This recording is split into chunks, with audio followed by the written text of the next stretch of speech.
ನಿಮ್ಮ ಪ್ರೀತಿಗೆ divine guidance ಇಂದ ಏನ್ ಗೈಡೆನ್ಸ್ ಸಿಗ್ತಾ ಇದೆ ಅನ್ನೋದನ್ನ ಚೆಕ್ ಮಾಡೋಣ. ಈ ಪ್ರೀತಿ ನಿಮಗೆ ಸಿಗ್ಬೇಕು ಅಂದ್ರೆ ನೀವೇನ್ ಮಾಡ್ಬೇಕು? ಓಕೆನಾ? ಸೊ ಇದ್ರ ರಿಲೇಟೆಡ್ ಅಲ್ಲಿ ಡಿವೈನ್ ಇಂದ ಏನ್ ಗೈಡೆನ್ಸ್ ಬರ್ತಿದೆ? ಓಕೆ, 9 ಆಫ್ ಪೆಂಟಿಕಲ್ ಬರ್ತಾ ಇದೆ ಇಲ್ಲಿ. ನೀವು ಪ್ರೀತಿಗಾಗಿ ಎಲ್ಲೋ ಒಂದ್ ಕಡೆ ತುಂಬಾ ಹಪಹಪಿಸ್ತಿದ್ದೀರಾ. ಅಂದ್ರೆ ನನಗೆ ಈ ಪ್ರೀತಿ ಬೇಕು, ಈ ವ್ಯಕ್ತಿ ಬೇಕು ಅಂತ ಹೇಳಿ ಎಲ್ಲೋ ಒಂದ್ ಕಡೆ ತುಂಬಾ ಏನು ನಿಮಗೆ ನೀವು ಹರ್ಟ್ ಮಾಡ್ಕೊಂಡು ಇದನ್ನ ಪ್ರೀತಿ ಉಳಿಸ್ಕೊಳ್ಬೇಕಂತ ಹೇಳಿ ನೋಡ್ತಾ ಇದ್ದೀರಾ. ಸ್ವಲ್ಪ ನಿಂತು ಯೋಚನೆ ಮಾಡಿ. ನಿಮ್ಮ ಜೀವನದಲ್ಲಿ ಸರಿಯಾದ ವ್ಯಕ್ತಿ ಬರ್ಬೇಕಾದ್ರೆ ಮೊದಲು ನೀವು ಸರಿಯಾದ ಜಾಗವನ್ನ ಸೃಷ್ಟಿಸ್ಬೇಕಾಗತ್ತೆ ಅಲ್ವಾ?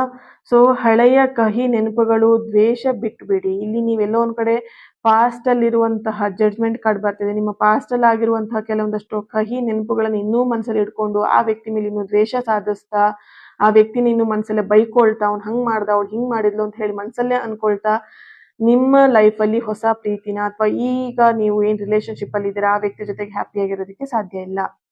ಹೃದಯದ ಬಾಗಿಲು ತೆರೆದಾಗ ಮಾತ್ರ ಹೊಸ ಗಾಳಿ ಒಳಗಡೆ ಬರೋದಿಕ್ಕೆ ಸಾಧ್ಯ ಆಗತ್ತೆ. ಬ್ರಹ್ಮಾಂಡದ ಮೇಲೆ ನೀವು ನಂಬಿಕೆ ಇಡಿ.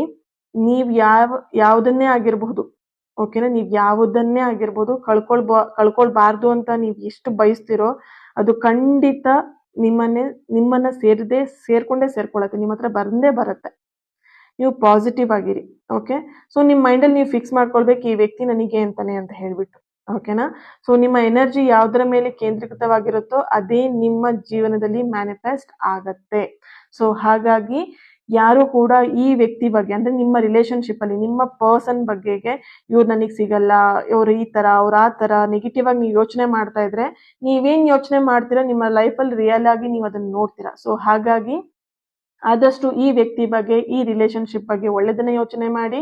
ಅಂಡ್ ನಿಮ್ಮ ಲೈಫ್ ಅಲ್ಲಿ ಆಗೋಗಿರುವಂತಹ ಕಹಿ ಘಟನೆಗಳನ್ನ, ನೆನಪುಗಳನ್ನ ಆದಷ್ಟು ಬಿಟ್ಬಿಡಿ.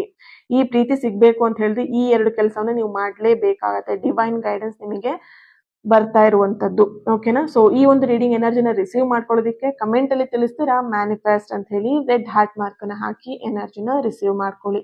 ಹಾಗೆ ಇದೊಂದು ಜನರಲ್ ರೀಡಿಂಗ್ ಆಗಿರುತ್ತೆ. ನಿಮಗೆ ರೆಸೊನೇಟ್ ಆದ್ರೆ ಮಾತ್ರ ರೀಡಿಂಗ್ ನ ವಾಚ್ ಮಾಡೋದಕ್ಕೆ ಕಂಟಿನ್ಯೂ ಮಾಡ್ತೀರಾ. ಅದರ್ವೈಸ್ ಪರ್ಸನಲ್ ರೀಡಿಂಗ್ ನೀವು ಬುಕ್ ಮಾಡ್ಕೊಳ್ಬಹುದು. ಓಕೆನಾ? Yes, thank you so much. ಈ ರೀಡಿಂಗ್ ಯಾರ ಹತ್ರ ಶೇರ್ ಮಾಡ್ಕೊಳ್ತೀರಾ? ನಿಮ್ಗೆ ಇಷ್ಟ ಬಂದವ್ರ ಹತ್ರ ಶೇರ್ ಮಾಡ್ಕೊಳ್ಬಹುದು. ಓಕೆ, ಸೊ ನೆಕ್ಸ್ಟ್ ರೀಡಿಂಗ್ ಅಲ್ಲಿ ಸಿಗೋಣ. Lots of love. ಫಾಲೋ ಮಾಡೋದನ್ನ ಮರಿಬೇಡಿ. ಪಟ್ಟಂತ ಫಾಲೋ ಮಾಡಿ, ನನ್ನ ಜೊತೆ ಕನೆಕ್ಟ್ ಆಗಿ. Okay, thank you.